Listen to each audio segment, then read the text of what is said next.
মাইয়া মানুষের বুদ্ধিতে চলবে, দেখবে খালি লাভ আর লাভ, জীবনে কোনোদিন লস হইতো না। আঙ্গো পুকুরের সবচেয়ে বড় মাছ ইগে নিয়ে রাজা মশাইরে দিমু।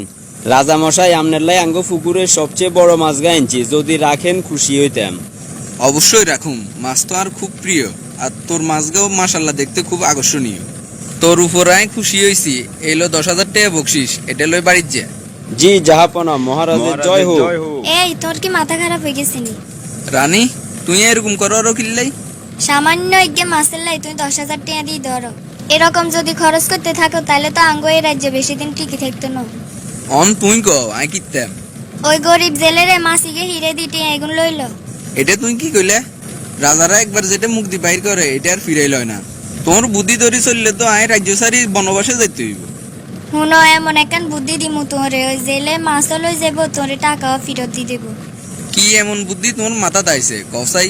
শুনো, ওই জেলেরে ডাকি জিগাইবা এগে কি পুরুষ মাছ নাকি মহিলা মাছ। যদি মহিলা মাছ কয় তুই কইবা পুরুষ মাছ লাগবে, যদি পুরুষ মাছ কয় তুই কইবা তোর মহিলা মাছ লাগবে। বা বা বা, তোর মাথা তো মেলা বুদ্ধি। এত বুদ্ধি লই রাইছে ঘুমাইয়ে কেন তো? মাইয়া মানুষের বুদ্ধিতে চলবে, দেখবে খালি লাভ আর লাভ, জীবনে কোনোদিন লস হইতো না। ঠিক আছে, তাইলে চাই তোর এই বুদ্ধি কাজে আইয়ে নি। এরে হুন, তোর মাসিকে কোন জাতের, পোলা না মাইয়া? রাজা মশাই হঠাৎ এটা কিলে জিজ্ঞাইল, নিশ্চয়ই এটাতে কোনো কিন্তু আছে। বিপরীত করি কিয়া কোন যায়। মাথা তাইছে একখান। মহারাজ আর মাছ ইগে হোলাও ন মাইয়াও ন, ইগে হিজলে। মাসিকে যে হিজলে এটা তুই কেন বুঝছস? মহারাজ ক্ষমা করবেন, মাছ ইগে হোলা না মাইয়া এটার বাড়তি কোনো গুণাগুণায় দেখি ন, এই কারণে বুঝি লইলাম ইগে হিজলে। তোর এই বিচক্ষণতা আর ভালো লাগছে। ধর, তোরা আরো 10,000 টাকা বকশিস দিলাম, এগুলো লই বাইর যা। মহারাজের জয় হোক। তুই একেবে দিস ওই এলাকা আরো 10,000 টাকা দিয়ে দিস। হাতে একজন সাধারণ জেলে হইলো, হাতের কথাবার্তা আর ভালো লাগছে। হাতের মাথাতে সামান্য হইলেও গিলু আছে, কিন্তু গোবর নাই। তার মানে তুই এটা আরো বুঝারো। আরে না, তুই ন রাজ্যের অন্যান্য মানুষের কথা কইয়ে রে। মহারাজে কত গুণ টেয়া দিল, আহারে হাঁসগা টেয়া নেছে উড়ে গেছে আর তুন। এই হাঁসগা টেয়া নেছে তুন লই এগে সুম্মা দি আর এগে সালাম দি টেয়া রে। এটা দেখছো নি জেলেগে কত ছোট লোক, 500 টাকার মাছ 10,000 টাকা দিছ, যাইতে হাঁস টাকা হয়ে গেছে, এগুন আবার টুকাইলো। ওরে আবার টেয়ারে সুম্মা ওদের আবার কোফালেও লাগা। আসলেই তো কথা ঠিক কইছো। এই হাঁসটিয়া হই থাকলে আর রাজ দরবারে কত ভিক্ষু গাইয়ে হিগুনে এটা কুড়াই নিত। এই জেলেরে তাড়াতাড়ি একটা শাস্তি দাও। আর এই রাজ্যে অন্তত যাতে ছোট নজর কেউ না দেখায়, এটার লাই হইলেও এদের শাস্তি দিতে হইব। এই জেলেরে শাস্তি দিলে আর রাজ্যের অন্যান্য প্রজারাও সতর্ক হইব। এই খাড়া, তোর ভিতরে এত লোক কিনলে রাজ দরবারে হাঁসটিয়া হয়ে গেছে, তুই এটা উড়াই লইলি আবার সুমে দিলি, ফোফালেও লাগাইলি, এটার কাহিনী কি ক? রাজা মশাই, এই হাঁস টেয়ায় লোভের কারণে লই সুমা দিন। এই টেয়ার ভিতরে আমনের ছবি আর রানীমায়ের নাম লেখা আছিল।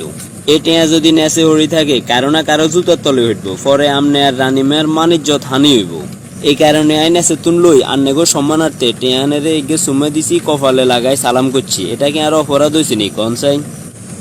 বা বা বা বা, তোর আচরণে আমি মুগ্ধ হইলাম। তুই একজন জেলে হইও রাজা রানীরে কিভাবে উপযুক্ত সম্মান করতে হয় এই জ্ঞানটা তোর ভিতরে আছে। এই লো আরো 10,000 বকশিস, এগুলো লই বাড়ির যে।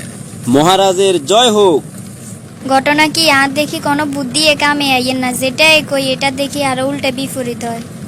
আজকে একটা জিনিস বুঝি লইলাম, যার বুদ্ধিদাতা হয় নারী সে হয় জনম ভিখারি। তুই কিন্তু সুযোগ খাই আর যারা এত কথা কই এলান ঠিক হন না। মাসি গেল্লাই 10,000 টাকা দিছি, এটা তোমার সহ্য হয় না। এই টাকা উড়াইতাম যাই, আই অনগা আরো 20,000 টাকা জরিমানা দিলাম। আয় তো কইছি তোমার ভালার লাইয়া না। বালাল্লাই কইছো বুঝছি, কিন্তু তোর বুদ্ধি যে হাঁটুন নেছে এটা তো আই আগে কইতে দিতাম। রাজা মশাই রানিমের বুদ্ধি ধরি চলি আর 500 টাকার মাছ 30,000 টাকা দিই আর বিদে দিছে। মাইনুলা মানুষ বেশি চালাকি করলে যা হয় আরই। সেনাপতি বলেন জাহাপনা। আর এই রাজ্যে ঘোষণা করি দাও, কেউ যাতে নারীর বুদ্ধিতে না চলে। এটাও কই দিও লগে, কেউ যদি নারীর বুদ্ধিতে চলে হাতের 10,000 জায়গা 30,000 টাকাও জরিমানা দিতে হইব। মহারাজ আপনারা কি করতাম এটাই তো বুঝিয়েন না। আমি নিজের বোর কথা শুনিয়ে তো লসে আছি। পরে বুঝি লইলাম মাইলার বুদ্ধিতে চলনের তুন নিজের বুদ্ধিতে ফকির অন বালা আছে। এটা বুঝতে আঙ্গ অনেক দেরি হয়ে গেছে।